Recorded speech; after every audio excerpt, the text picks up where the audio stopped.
The photographer called me and said she had noticed something very disturbing in the wedding photos. "Come immediately alone," she whispered, "and don't say anything to your daughter." That phone call came exactly 1 month after Sarah's wedding. I'm Gregory Mitchell, 58 years old, and I thought I knew my family. Turns out I didn't know jack. Let me back up. I was sitting in my office Tuesday morning, going through equipment rental contracts for my Dallas business. Coffee getting cold, paperwork stacked high, the usual. 3 locations across the metro area, built from nothing after I got out of the Navy. Good life, solid foundation, or so I figured. The phone rang. Unknown number. Almost didn't pick up, Mr. Mitchell. Woman's voice, shaky. "This is Rebecca Turner. I photographed Sarah's wedding last month. I need to see you immediately, alone. Please don't tell your daughter." My grip tightened on the coffee mug. What's wrong? I can't explain over the phone, but I found something in the photographs. Something very serious. The office air felt thinner. What kind of something? "Tomorrow morning 9, my studio downtown. Please, Mr. Mitchell, come alone." Before I could ask more, Amanda's voice exploded from the kitchen. "Dad, I told you 3 times already. I need that car. My Honda is embarrassing." Daniel's laugh rumbled from the living room. Some game show blaring. "I'll be there," I said into the phone. Rebecca exhaled. "Thank you. I'm so sorry, Mr. Mitchell." "I really am." She hung up. I sat there, phone still pressed to my ear, staring at the framed photo on my wall.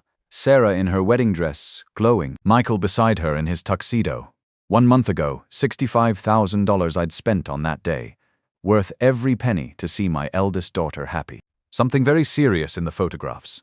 "Dad," Amanda appeared in my doorway, phone in one hand, car keys in the other. "Did you hear me? I need money for a new car. The Honda is 7 years old." I looked at my youngest daughter, 32 years old, living in my house for 4 years now. "Temporary," she'd said after her divorce. Daniel had followed 6 months later. "No rent, no end date. We'll talk about it later, sweetheart. Later, I need to go to the dealership this week. Jessica got a new Lexus, and I can't keep showing up in that piece of junk." I turned back to my computer. The numbers blurred. "Dad, are you listening?" "Later, Amanda." She huffed and disappeared. Footsteps stomped upstairs. Door slammed. I picked up my coffee. Stone cold. Through the window, the Dallas morning stretched bright and cloudless. July heat already building. Everything looked normal. Felt wrong. The day crawled forward. I tried focusing on equipment maintenance schedules, quarterly projections, payroll schedules. My mind kept circling back to Rebecca's trembling voice. The wedding had been perfect, hadn't it? Sarah had been radiant. Michael had been attentive. The ceremony at the country club, reception at that upscale hotel, everything elegant, tasteful, expensive. What could possibly be wrong with the photographs? Around noon, Daniel wandered into my office without knocking. Never knocked, just walked in like he owned the place. "Hey, Pops, Amanda says you're being weird about the car thing." "I didn't look up from my computer," I said. "We'd discuss it later." "Yeah, but she's pretty set on it. Maybe just give her the money, keep the peace." He leaned against my doorframe, arms crossed. 39 years old, no job. Living off my daughter's allowance, which meant living off me. "Daniel, I'm working." Sure, just saying. Happy wife, happy life, right?" He grinned and left. Happy wife? He'd never married Amanda? 4 years together in my house, couldn't be bothered to make it official, but he had opinions about how I should spend my money. I stood and walked to my window below. My pool sparkled unused. The guest house where Amanda and Daniel stayed sat at the far edge of the property. Separate entrance, full kitchen, 2 bedrooms. I'd had it built thinking visiting grandchildren might use it someday. No grandchildren, just Amanda and Daniel. The afternoon bled into evening. I heated leftover pasta, ate alone at my kitchen counter while Daniel occupied my living room and Amanda video called someone upstairs, her laugh piercing through the ceiling. At 7:30, my doorbell rang. Sarah stood on my front step. Perfect as always. Tailored blazer, designer jeans, that smile she'd inherited from her mother. My eldest, my successful one. Marketing executive, beautiful apartment in Plano, married to Michael Thompson, medical equipment sales representative. "Hi, Daddy." She kissed my cheek and walked past me into the house. I was in the neighborhood. Thought I'd stop by. Plano to my place in North Dallas wasn't exactly the neighborhood, but I didn't mention it. She settled onto my couch, crossed her legs, looked around the living room like she was appraising it. "How are you? You look tired. Long day, business things." She picked up a framed photo from my side table, her and Amanda as children, studied it, set it back down slightly off-center. Michael and I have been house hunting. We found the most incredible place in Frisco. 4 bedrooms, pool, mountain views, absolutely perfect. I sat in the chair across from her, waited. The thing is, we need to move fast. Market's competitive right now. We need help with the down payment. She smiled warmly. $40,000. You understand, right? After everything you spent on the wedding, this is just completing the picture, helping us start our life together properly. $40,000. Said like she was asking to borrow my truck. Something in my chest tightened. That hollow feeling from earlier expanded. $40,000, I repeated. Is that a problem? A slight edge crept into her voice. Dad, we need to move fast. The market is competitive. I thought you'd want to help us start our life together properly. I looked at my daughter. Really looked at her. The designer clothes, the manicured nails, the practiced warmth that didn't quite reach her eyes. Let me think about it, sweetheart. Her smile faltered just for a second. Think about it, Dad. This is important. Michael and I need to review some things first. She stood abruptly. Fine, but don't take too long. We can't lose this house. She grabbed her purse, kissed my cheek again, colder this time. Love you, Daddy. Call me soon. I watched her Mercedes pull away, standing in my doorway. $40,000 delivered, like I'd already agreed. Like my money was her money. Daniel's laughter echoed from the living room, sports highlights on my television, his beer bottle sweating onto my coffee table. I walked back inside, but something had shifted. The house felt different, or maybe I was seeing it clearly for the first time. My phone sat on the hall table where I'd left it. Rebecca's number still in the call log, tomorrow morning, her studio. Whatever she'd found in those wedding photographs, I had a feeling it would explain this hollow sensation spreading through my chest. I picked up the phone and looked at Sarah's last text. Thanks for understanding about the house, Dad. Love you. I hadn't agreed to anything, but she'd assumed. They all assumed. I left the house before Amanda woke up. Didn't want questions, didn't want Daniel asking where I was going with that look he got. Like everything I did required his approval in my own home. The drive to downtown Dallas took 25 minutes. Tuesday morning traffic, I-35 south, then surface streets to Rebecca's studio, a converted warehouse in the Arts District. Her name on a brass plate beside the door. My hands were steady on the steering wheel, but my mind kept replaying her voice on the phone. Something very serious. I parked across the street, sat in the truck for a moment. Whatever was inside that studio, whatever Rebecca had found, it would explain Sarah's casual request for $40,000. It would explain the hollow feeling I'd carried since the wedding. I knew it would. I just didn't want to know how. The studio smelled like coffee and printer ink. Professional photographs lined the walls. Weddings, families, corporate headshots. Rebecca met me at the door, younger than I'd remembered from the wedding day. Mid-40s, maybe. Nervous hands, apologetic eyes. Mr. Mitchell, thank you for coming. She locked the door behind me. I have everything set up in the editing room. I followed her through the gallery space to a smaller room dominated by a large monitor and computer equipment. Wedding portfolios stacked on shelves. The window overlooked an alley. Morning light filtered through dusty glass. Can I get you coffee, water? I'm fine. I wasn't fine. Please just show me. She nodded and sat at her computer. I remained standing behind her chair. Mr. Mitchell, I almost didn't call you. I went back and forth for days, but if I were in your position, I'd want to know. Please understand, I didn't go looking for this. My throat tightened. Show me. Her fingers moved across the keyboard. The monitor filled with images from Sarah's wedding, the ceremony. My daughter walking down the aisle. Michael waiting at the altar. Guests smiling, everything beautiful, everything perfect. These are the standard shots, Rebecca said softly. What you saw at the wedding, what everyone saw. She clicked to the next folder 2 hours before the ceremony. I was at the venue early, testing exposures, calibrating equipment. There's a terrace overlooking the courtyard. Another click, I gripped the back of her chair. Michael, my son-in-law in his tuxedo, not yet buttoned properly, pressed against a woman with red hair. Not my daughter, kissing her, his hands in her hair, her arms around his neck. Not a friendly embrace, not a goodbye to an old friend. Intimate, possessive, familiar. How long before the ceremony? My voice sounded far away. 2 hours before, the metadata is here. She pulled up a technical display. Numbers, timestamps, location data. I was testing exposures, calibrating equipment through a window. I captured this by accident, but it's real, and there are multiple shots. She clicked forward. Different angles, same scene. Michael and the red-haired woman locked together.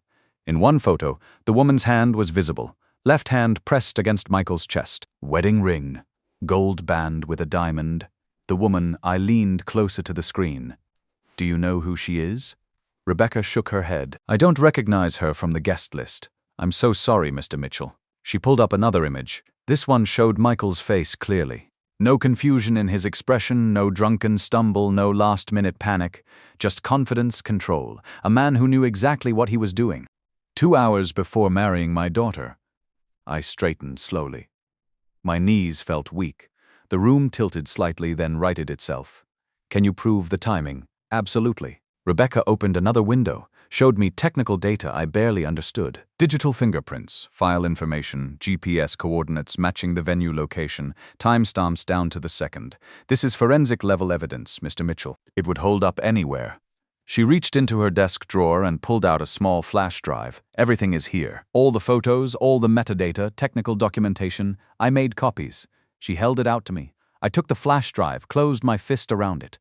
Don't apologize, I said. You did the right thing. The drive back to North Dallas passed in a blur. I gripped the steering wheel tight, stared at the road, but my mind was somewhere else entirely. Michael Thompson, medical equipment sales representative, polished, articulate, successful. Everything I'd wanted for my daughter. Kissing another woman 2 hours before their wedding. A woman wearing a wedding ring, not a mistake, not cold feet.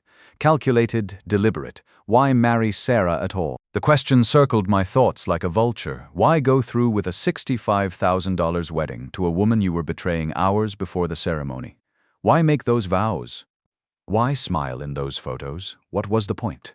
My truck knew the way home without my thinking. North Dallas streets, my neighborhood, my driveway. The flash drive sat in my pocket, heavy as a stone. I pulled into my driveway just after 11. The house looked the same as when I'd left 2 hours ago. Same desert landscaping, same security light that needed fixing, same everything. But I wasn't the same. I opened the front door. Daniel sprawled across my leather recliner, beer in hand, some game show blaring. He didn't look up. Hey, old man, grab me another beer while you're up. From upstairs, Amanda's voice. Dad, is that you? I need to talk to you about money for the spa this weekend. I stood in my own entryway, flash drive in my pocket, and something inside me that had been bending for years finally snapped. My daughter's husband cheating 2 hours before the wedding. My other daughter living in my house, demanding spa money. My son-in-law ordering me to bring him beer in my chair, in my house. I closed the door behind me with a quiet click. They thought I was the same man who'd left this morning. They were wrong. Sleep was impossible. I sat in my office past midnight, the flash drive from Rebecca on the desk beside my laptop. Every time I closed my eyes, I saw those photographs. Michael's face, confident, not guilty, not confused. Confident. I opened my laptop and pulled up the wedding budget spreadsheet, $65,000 I'd spent. Venue, catering, photographer, flowers, band, everything Sarah had wanted. But she'd insisted on one thing specifically: cash gifts. No registry, no toasters or china patterns. Dad, we're starting fresh. We need flexibility. Cash is more practical. I'd thought she was being mature, practical. Now I wondered what I'd actually paid for. I grabbed a legal pad and started writing numbers, dates, details that suddenly seemed wrong. The guest list had been 200 people, mostly my business associates, my friends, people who had known Sarah since childhood. Each envelope at the reception, I remembered the gift table overflowing. Sarah had hired someone specifically to collect them, count them, catalog them. $45,000 in cash and checks. She'd told me the total the week after the wedding, laughing about their good fortune. Michael and I are so blessed, Dad. Everyone was so generous. I wrote that number down, circled it. Then I remembered something else. My business partner, Carl Peterson, had handed Michael a check directly at the reception. Welcome to the family, son. Start your life right. I'd been standing there. $15,000. Carl was wealthy, generous to people he respected. Michael had pocketed that check and smiled. Thank you, sir. We won't forget this. $60,000 total from one wedding. For a couple supposedly starting out. Why marry Sarah at all? I stared at that question on my legal pad.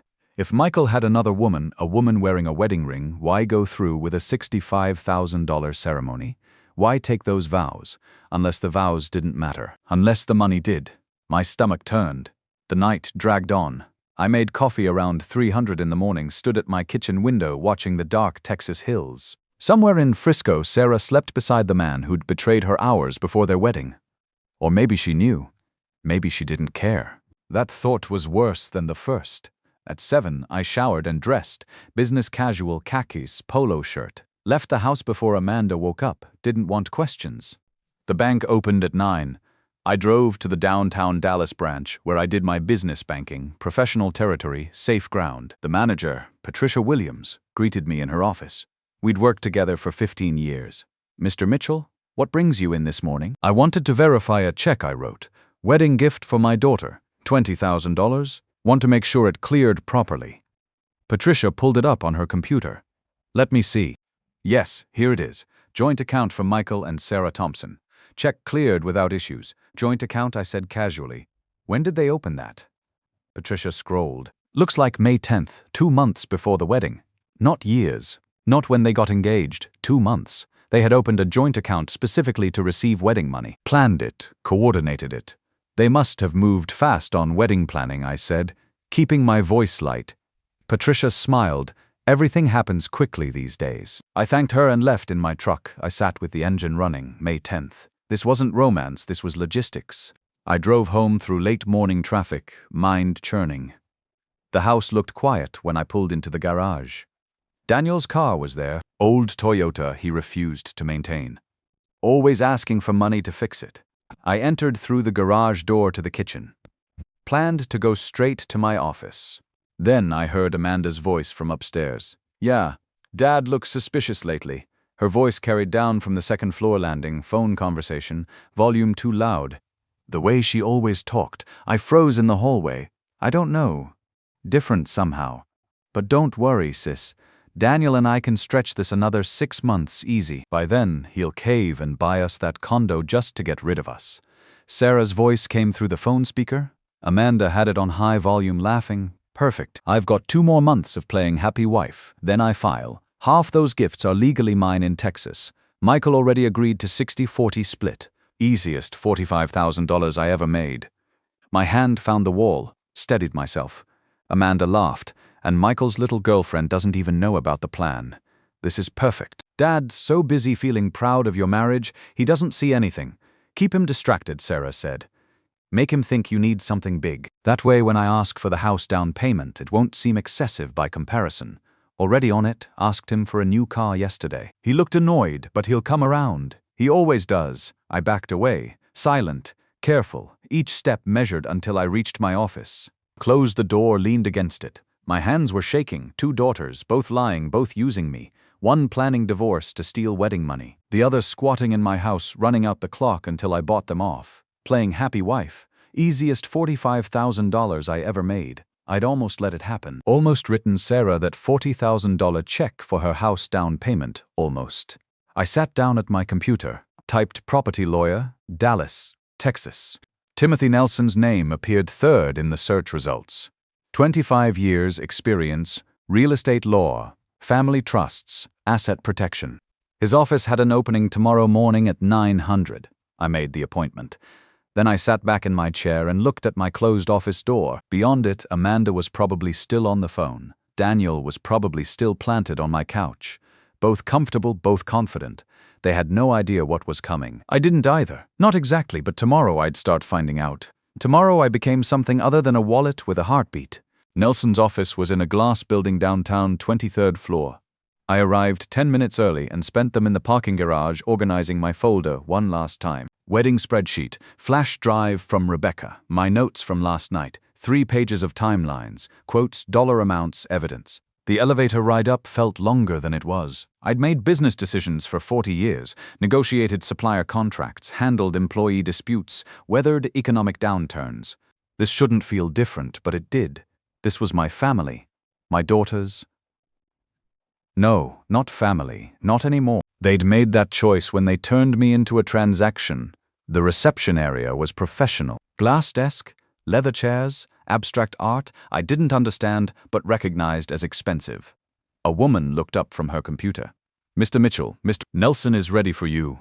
His office had floor-to-ceiling windows overlooking Dallas, mahogany desk, law books lining one wall. Timothy Nelson stood as I entered. 50s, gray at the temples, firm handshake. "Mr. Mitchell, please have a seat. Can I offer you coffee?" "Yes, black?" He poured from a carafe on the credenza, handed me a ceramic mug, settled behind his desk. "I reviewed your intake form.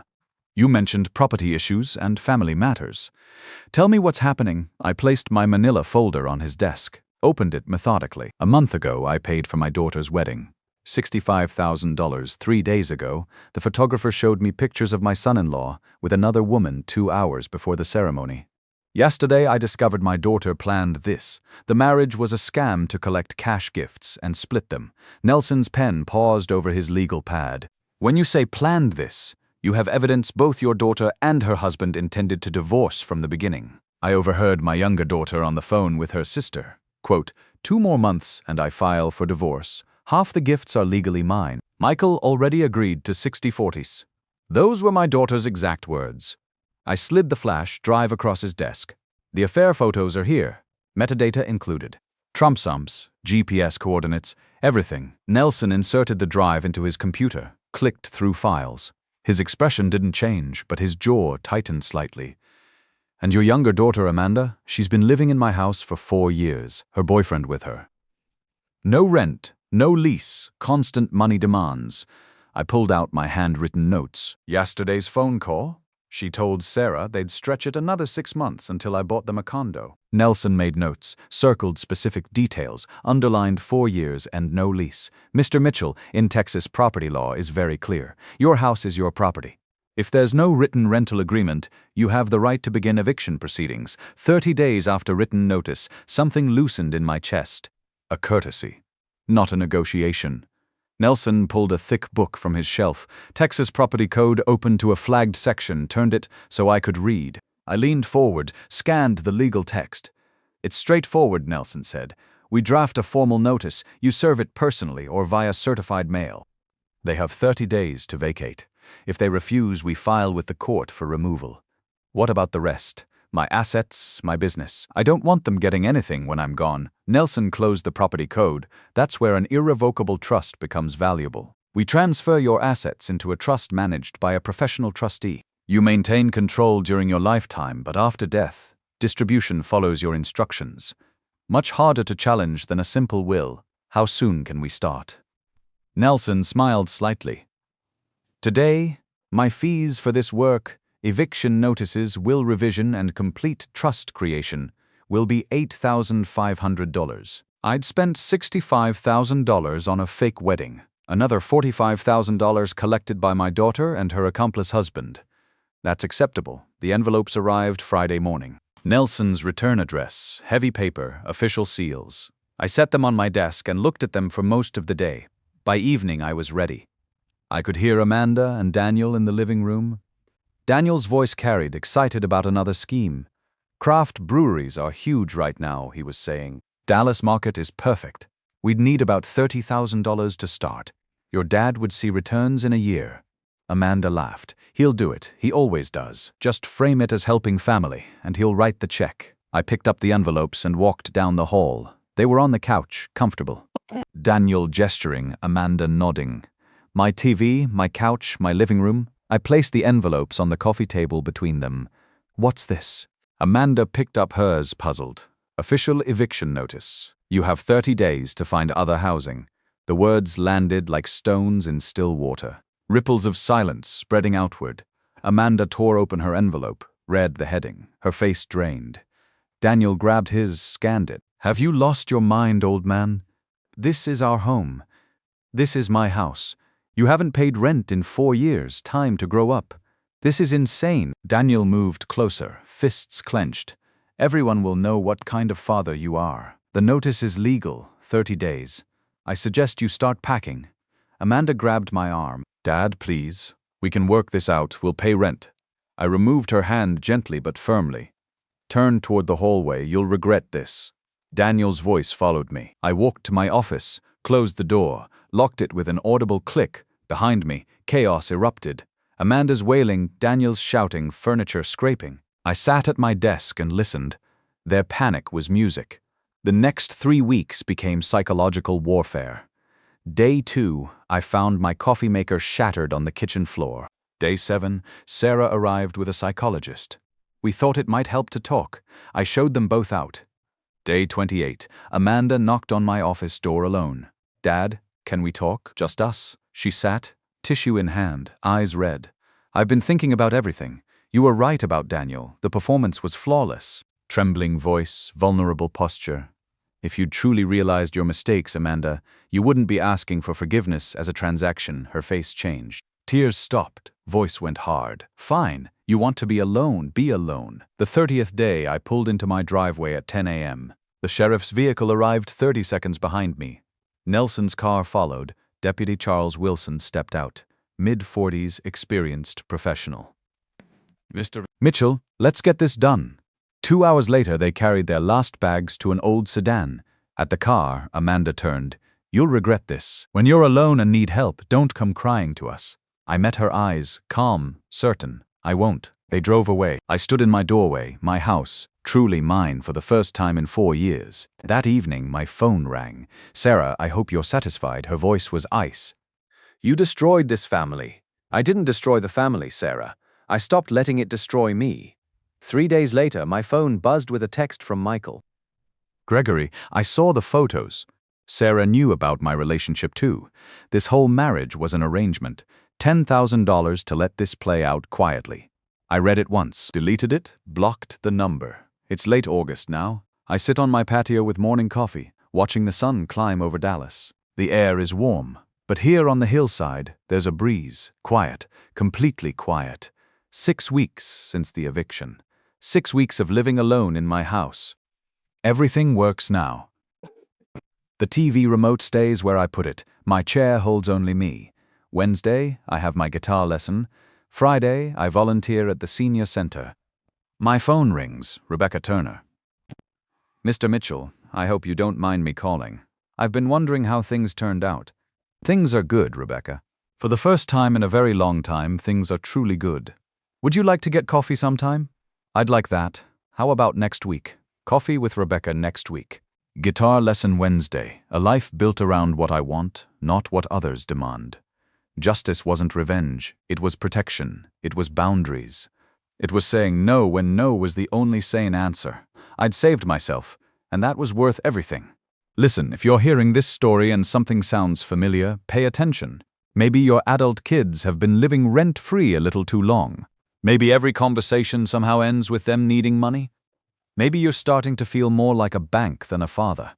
Trust your gut. You worked your whole life to build something. You don't owe anyone the right to tear it down, even if they call you dad. Set boundaries, protect what you've earned. And remember, sometimes the most loving thing you can do is stop enabling people who would destroy you. Your self-respect isn't negotiable, and it's never too late to take your life back.